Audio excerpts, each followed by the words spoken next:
Hey there everybody, Candy here from Scatter's Homestead. Make sure to subscribe to our channel if you want to stay on track with what Sheldon and I are up to. Today Sheldon's actually going to be taking you outside with him, but I wanted to give you guys just a little bit of an update on what is going on here in our area.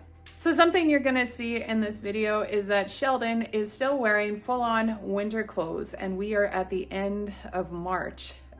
We are hitting records that we have not seen in the last 100+ years. I think I had read that it was in 1899 that there was, that month of March, there was no positive numbers. So we're talking about, like, you know, temperature wise, you're hitting 0 and then you're going to +1, +2, +3. And after 0, you're going to negative. That's here in central Canada. You're going to -1, -2, -3. And so usually we're hitting a lot of positives throughout the month of March. We are seeing the snow melting and we're having much warmer weather, and we would be doing maple syrup by now. But we haven't even touched it. There is no sap running. We are actually hitting such cold weather during the night that we're going down to -30, -20, and then we are going for during the days, like we're hitting maybe a -5 at the warmest. But we should be hitting positives and we're not.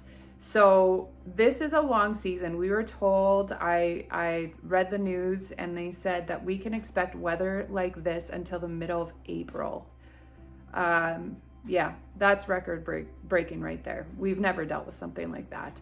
Not in my lifetime. And so, in saying all of that, we are behind, but we also have been given extra time to finish some projects.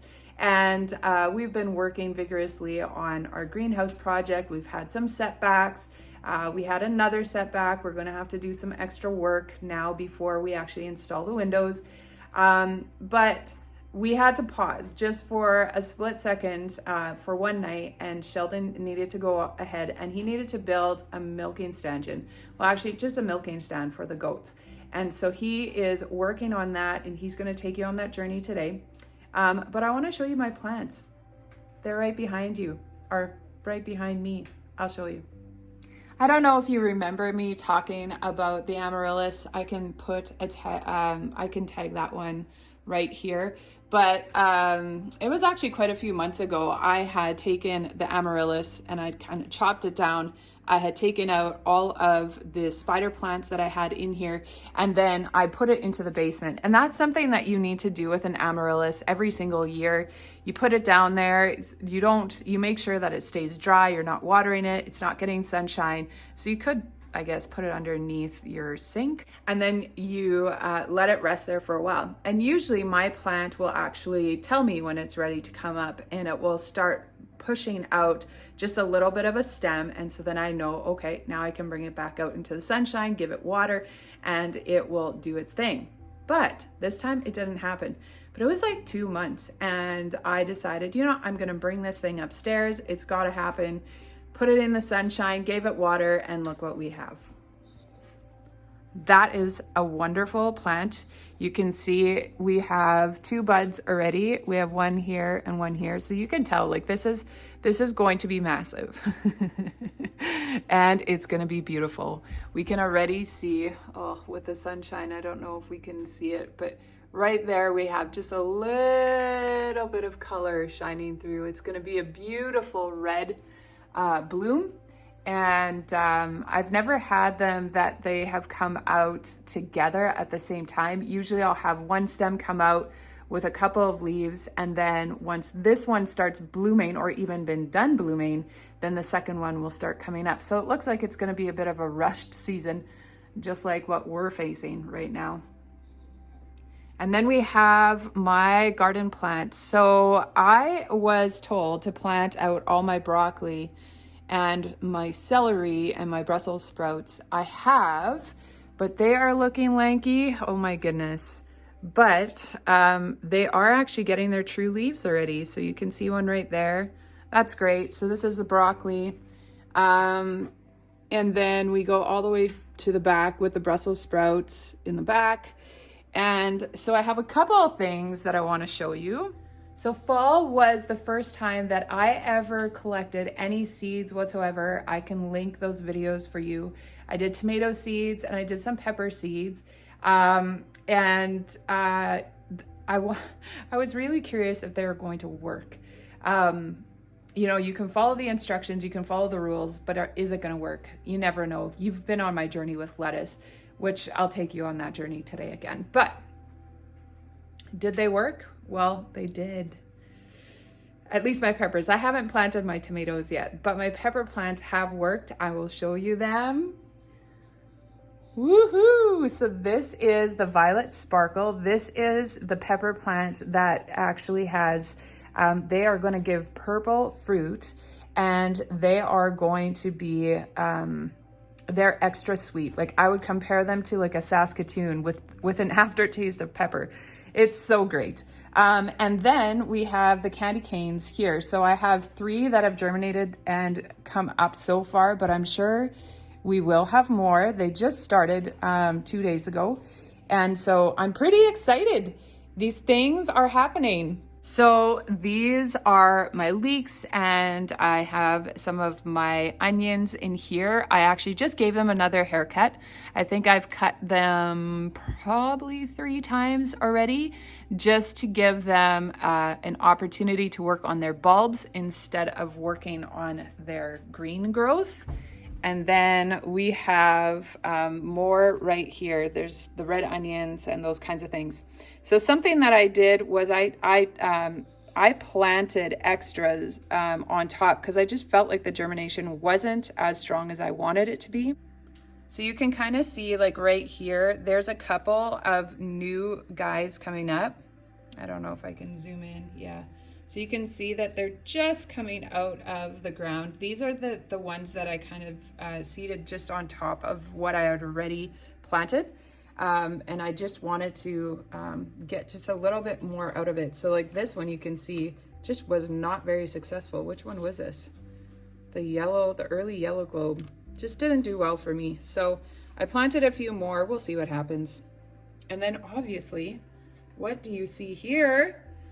I gave my lettuce a chance and it is flourishing. Sheldon and I have already eaten off of this lettuce and it is tasty, and it has a scent. You know, I don't know that anybody would have said, oh yeah, lettuce smells so good. No, lettuce smells so good, especially when you're in the middle of winter. Cause like, look at the background. You can see we have so much snow, but it's green right here. Just right here. Cilantro, I am eating cilantro off of these plants all the time.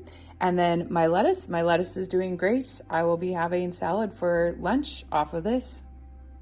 So that's a little bit of an update of what's going on inside the house in the little green area. And now Sheldon's gonna take you outside. Alrighty, I'm working on a little goat stand. For milking goats and also to do some hoof trimming. So what I've done is I've got a pallet and I have taken apart the pallet, and yeah, I will take you a little bit on this journey. I figured what to use for a locking gate. I'm going to use this, recycle these pallets. I'm going to use this part right here. I'm going to take 2 parts and move them together, lock in the goat. Maybe I have to make it a little bit bigger. And this is all a work in progress. This is kind of, I watched a few YouTube videos on how people have made them, not with pallets, but I've just seen them how they've been making them. And so I just figured I got a bunch of pallets lying around from just that I've collected over the winter, and so I'm just gonna try using those. Okay, so I've got my one side of my pallet.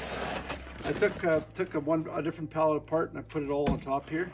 So we're gonna keep it the size of the pallet. I was gonna go a little bit narrower, but Candy thinks we should do it this wide. But anyways, we're gonna try.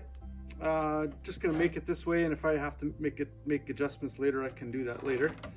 So what I did was I took a different pallet apart, put it all on top here, and then I got these boards when I got my tin. So I figured, oh, perfect legs. So I'm going to cut these legs at the measurement. I don't quite know what measurement I'm going to do yet.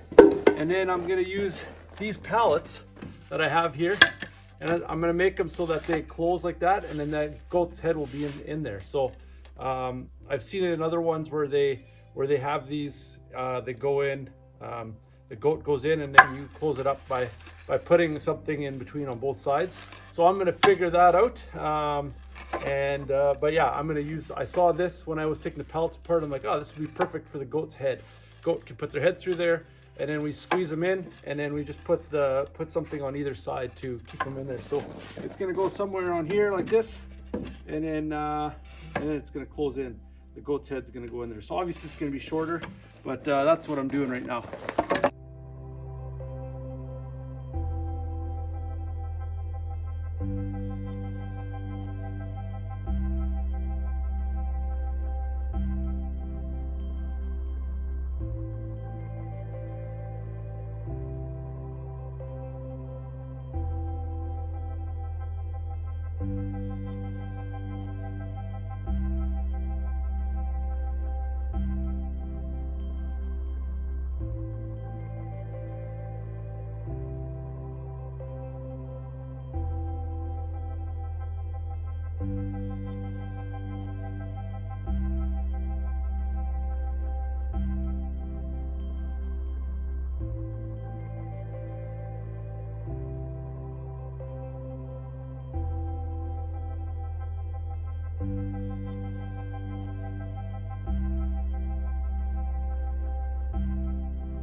It's my first attempt at a little milk stand.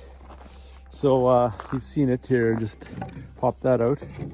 Goat comes in, gets in, and then you just lock her in. You can put it either however height you want it. Right now it's at this height, but I'll make it a little less. I'll put a feeder in over here. This is all scrap wood. So this has literally cost me nothing. This is all pallets, recycled wood.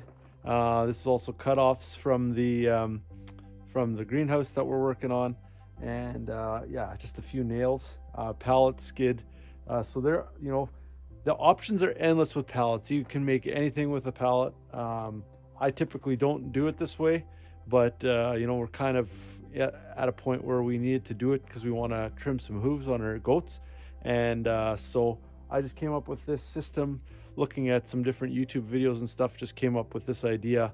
This would probably be the easiest. Is it going to work? I have no idea. But do you know what? I had a little bit of fun creating it.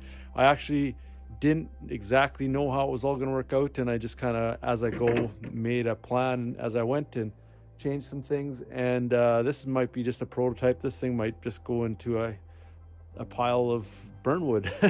I don't know. But another great thing about pallets is I got a bunch of scrap pallet stuff there.